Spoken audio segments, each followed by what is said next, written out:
Hey guys, in this video I'll be talking about the process of buying a resale home. First, you should figure out your budget. If you're buying cash, your budget is obvious. If you don't have cash and you need a loan, it's important to talk to a loan officer before moving forward. Your loan officer will be able to provide an estimate of how much the bank can loan you based on your credit and finances. This estimate is called a pre-approval letter. Some documents that would help the loan officer provide a more accurate estimate are your last 2 months of bank statements and pay stubs, and your tax documents for the past 2 years. If you have a pre-approval, you can also get an estimate of how much your monthly payment will be at each price point. You don't have to buy a house at the maximum of what the bank thinks you can afford. After you know your budget, you can start figuring out what kind of home you want.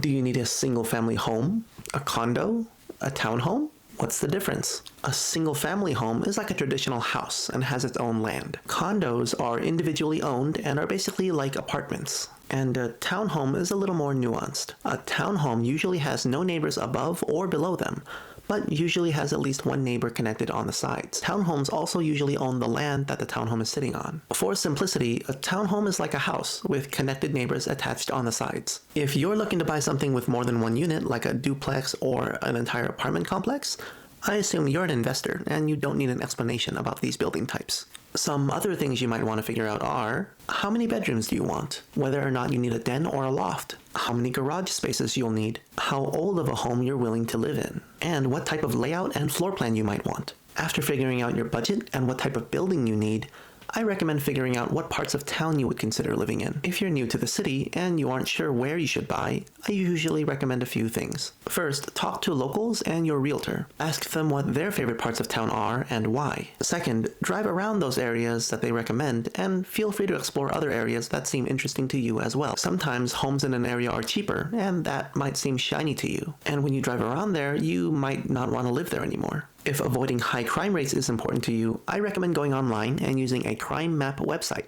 to explore the crime rates in different areas. When researching crime rates, it's important to not freak out when you see a lot of activity in an area. There's activity reported to the police all the time, and not all of it is alarming activity. If you're curious about a particular incident on the crime map, just click into it and it will usually provide some details. Sometimes it's a burglary or a car theft, and sometimes it's just a noise disturbance due to a wife locking out her husband who was too drunk and he kept banging on the front door. When you're determining where you should buy a home, you should also calculate how long it takes you to drive where you would like to go often. So once you figure out your budget, what kind of home you want, and where you're willing to live, you can tell your realtor all these things. Assuming what you're looking for actually exists, once you tell your realtor what you want, they can start sending you matching listings via email. The realtor's database system is called the Multiple Listing Service, or MLS. This service will be able to provide you with email updates as soon as matching homes come on the market, or it can also be customized to update you at certain time frames each week. If you're busy and you don't have time to check the emails often, but you want to find the right home as soon as possible, you can ask your realtor to keep an eye on new listings for you and alert you when the ideal home comes up. So the database can't filter for things like floor plan or aesthetics. So usually somebody needs to see the photos before you or your realtor can determine if a home is a good match for you. If the right home comes up, you should ask your agent to schedule a showing as soon as possible. When you're visiting homes, it's a good idea to take videos of the ones you like and make notes of what you like and don't like in the home. After seeing a lot of homes, it's hard to remember the details of each home. Also, if you don't feel comfortable visiting homes alone with your realtor, I recommend bringing a friend to each showing, or finding a realtor that you do feel comfortable with. If you're not available to view the home, sometimes the agent can visit and take videos and photos for you. If your agent knows what you're looking for in a home or what you care about, they can usually tell you if it's worth making an offer or not. When you find a home that you like, usually we want to make an offer. Before making the offer, a good realtor will research the area for comparable homes that have sold in the past 3 to 6 months. When looking for comparable homes, we look for homes that are similar in square footage, number of stories, number of bedrooms, number of bathrooms, garage size, and age. We also look at similarity in neighborhoods. The sale price of a home with no HOA is not comparable to the same size home in a guard-gated golf course community where the HOA fee is $500 per month. In a rapidly shifting market, it's important to prioritize data from homes that have sold more recently. These comparable home sales are often called comps. After reviewing these comps, most realtors will be able to provide a rough estimate of how much the appraisal value will be, and that helps you make your decision on how much you should offer. If you're a bargain hunter and you're not in a rush, you're welcome to send in offers lower than the estimated appraisal value. Sometimes it works, especially in a buyer's market or if the house has been sitting at the same price for longer than a month. If the home is worth $400,000, it's not that insulting to offer $390 or $395. But super lowball offers are usually not effective and just annoys the seller. If it's worth $400,000 and you offer $350, it's not going to be received very well. If they say no, you can offer a little more if they reject your first offer. But very likely, unless the seller is desperate, these kinds of lowball offer tactics cause the seller to start getting very agitated, and the seller might instruct their agent to automatically reject offers under a certain amount, or even tell their agent to ignore you specifically. I can't tell you how many times the perfect home has come up, and the buyer tried to bargain for the sake of getting a bargain, and the seller just took a fair offer that came in around the same time. My buyers were so sad, and deep down, they would have paid the fair market price if they could have gotten the house. But there's no guarantee the seller will provide you a second chance to make a stronger offer. So, if it's hard to find a home you like, it's not worth lowballing them when you find them. If you really like a home and you can afford the payment, it's often a good strategy to offer a fair market value up front. And if a home already has a lot of offers, then you might have to offer even more to win. If a seller accepts your offer and you still want the house, then we enter a phase called escrow. Escrow is usually when a non-biased third party helps facilitate a transaction. In Las Vegas, escrow is usually handled by a third party called a title company. Title companies help facilitate the exchange of money and ownership of a home. For the buyer's protection, title companies usually hold the buyer's deposits and funds,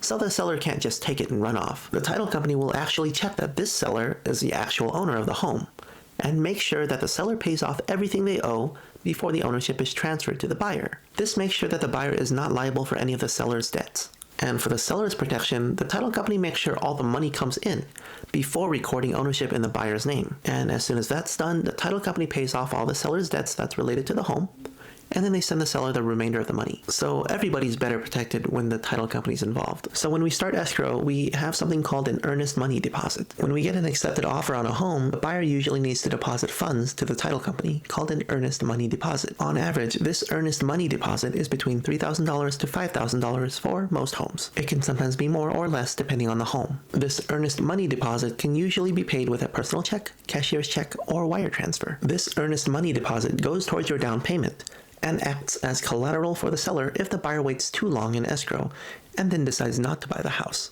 When you buy a home, you usually have certain ways to cancel without penalty and get your earnest money deposit back. These ways to get my money back are called contingencies. I'll talk about the different contingencies in this video as well. The first contingency, or way to get your earnest money deposit back, is called due diligence. This contingency is like a get-out-of-jail-free card, but it has a time limit.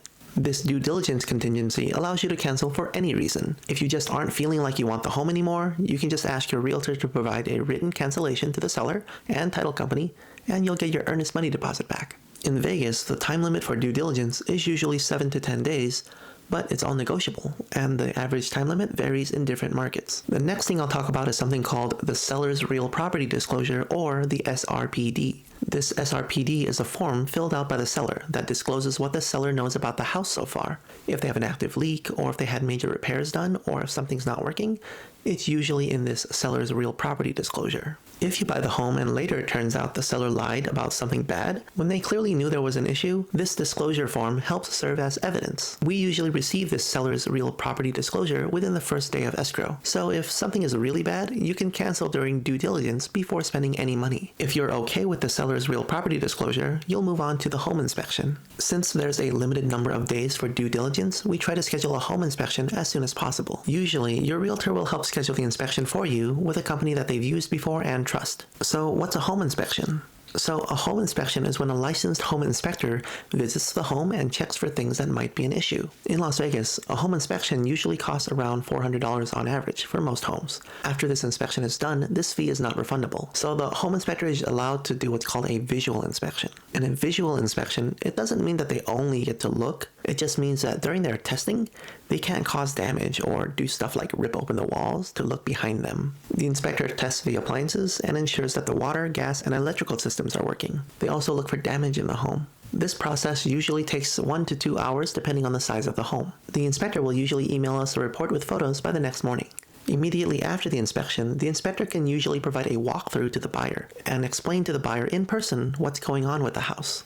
If there are any issues, the inspector usually provides some recommendations on how to handle those issues. I usually recommend buyers ask for a walkthrough from the inspector. Sometimes their inspection reports sound scarier than they actually are, but it is very reassuring when the inspector tells you in person not to worry about something. And it also helps you focus when the inspector says you should be concerned about something. At the walkthrough, you can also ask nuanced questions like, can I knock down this wall? How do I take care of this? After receiving the inspection report, if there are any major issues, that's the best time to have your realtor bring it up to the seller and ask for repairs. I'll cover some nuances of negotiating for repairs in another video. But if the condition of the home is bad and the seller is not able to remedy the situation, you can cancel during due diligence and get your earnest money deposit back. The next thing I'll talk about is the loan application. If you're buying with cash, ignore all the loan-related stuff. When we get an offer accepted, we usually want to start the loan application. Your realtor should reach out to your loan officer and tell them we have an accepted offer. This loan application usually asks you to fill out an application formally asking for a loan. If the lender needs any additional documents from you, they'll ask you at this time as well. This loan application begins a process in which the lender's company verifies your credit, income, debt, and assets. This process is called underwriting, and the people that do it are called underwriters. The next step is ordering an appraisal. Usually an appraisal is ordered after the inspection is done, and the buyer is still sure that they're moving forward with buying the home. What's an appraisal? Usually an appraisal is when a licensed appraiser does an analysis on the market value of the home. They'll provide a much more thorough analysis than the average realtor's comps. The appraiser will also visit the home and take measurements to verify the actual size of the home. In Las Vegas, an appraisal usually costs around $500, but it varies by company. After the appraisal is done, this fee is also non-refundable. Why do we need an appraisal? So before the lender gives money to a borrower for a home, they want to make sure that they're covered in case the borrower doesn't make their payments. If the borrower doesn't make their payments, the lender wants to make sure that they can sell the house and get their loan money back. Although the house might be worth that purchase price to you, the lender wants to be extra safe before loaning out so much money. The lender wants an appraisal so they can get a good idea of what they can reasonably sell the house for, regardless of the subjective value of the upgrades or unique finishes inside. If you happen to like the rare black tile everywhere, so it's worth $420,000 to you, when all the other same-size homes in the neighborhood just sold for only $400,000, the lender would probably only trust that they can sell the house for around $400,000 to any other buyer in the event of a foreclosure. So what happens when the appraisal report comes back? If the appraisal value is the same price or higher than the price you're paying for the house, then it's good. If you're paying $420,000 and the appraisal is $450,000, great. The price will also not change on you. But if the appraisal value is lower than your purchase price of $420,000, let's say $400,000, then you can ask the seller for a price reduction, and the seller is usually under no obligation to reduce the price due to a low appraisal, but some sellers might negotiate if it means that they can sell their house faster. If the price is still higher than $400,000 after the negotiations, or if you don't negotiate at all, you'd have to pay the difference if you want to continue buying the house. But also, this is when another contingency comes into play. There is usually an appraisal contingency built into the contracts. If the appraisal comes in lower than the purchase price, usually the buyer can cancel and get their earnest money deposit back. This time frame for the appraisal contingency should be coordinated by your realtor and your lender. Leng, are we done yet? At this point in the escrow process, we're almost done. There's just a few other random items that a buyer needs to review, and we handle these items before we finish the sale. The first item to talk about is an HOA resale package. If you're buying a home with an HOA or Homeowners Association, you should be provided with a copy of the current rules and their financials. This is called the resale package. If you don't like the rules, you can cancel the purchase and get your earnest money deposit back. This is another contingency, and in Las Vegas, it's usually a 5-day period after the HOA resale package is received. Another item is figuring out if you want a home warranty. In Vegas, a home warranty usually costs around $500 and covers you for 1 year for things like plumbing, heating, and air conditioning repairs. After you buy the home, calling someone out with the home warranty to look at your home usually costs about $75, but any repairs covered under the warranty will be completely free. It's important to note that home warranties don't cover pre-existing issues, so you need to verify everything is working from the inspection report or service providers and get documentation so you can make sure the home warranty will cover it. If you're interested in a home warranty, you should ask your realtor for recommendations. So after the appraisal and inspection reports have come back and the buyer still wants to move forward, we just need to wait for the final loan approval from the lender. If the underwriter has reviewed all your information and decided that they feel safe lending you money, they'll send us a loan approval or something called clear to close. If the lender does not feel safe lending you the money, they will reject our loan application. In this scenario, usually we get the rejection during our loan contingency period. This time frame for the loan contingency should be discussed with your loan officer before writing offers. If we are rejected for the loan during the loan contingency period, we can cancel and get our earnest money deposit back. So when you're given clear to close, it's usually time to schedule a final signing at the title company. Before we go to the final signing, we usually try to schedule a time to visit the home again and verify that the home is in an acceptable condition and that any repairs that are supposed to be done have been done. This is called the final walkthrough. Assuming the walkthrough goes well, your last step is going to the final signing at the title company. You usually need to bring an ID because they'll need to notarize your signatures to verify who is signing. This signing process usually takes about an hour or less. You'll also be given instructions for wiring your funds for the remainder of the down payment and closing costs. After both you and the seller have completed your respective signings and all the money from you and your lender have been received by the title company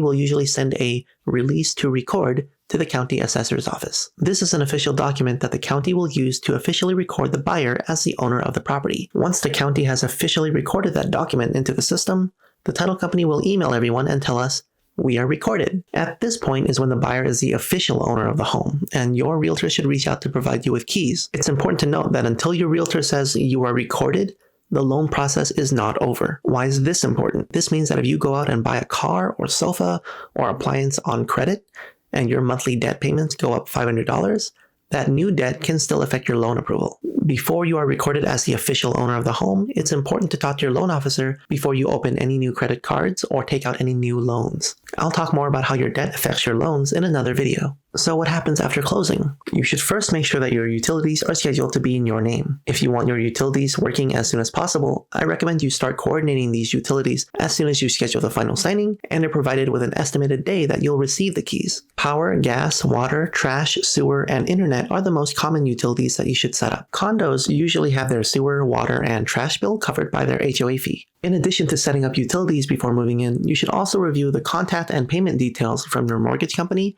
and HOA as needed. This information is usually provided to you at the final signing. You should also set up your mail. You may sometimes need to go to the closest post office to transfer addresses. I recommend calling the post office before making the drive. Each home address is usually assigned to a specific post office. You should also start changing the address for everyone that sends you mail. If you need a contractor or handyman, your realtor may be able to provide you with some connections. Congratulations! You've officially become a homeowner. Thanks for watching. If this video was valuable to you, please give it a thumbs up so more people can see it. If you'd like to be notified when more videos like this come out, please subscribe and hit the notification bell. Thanks again. See you next video.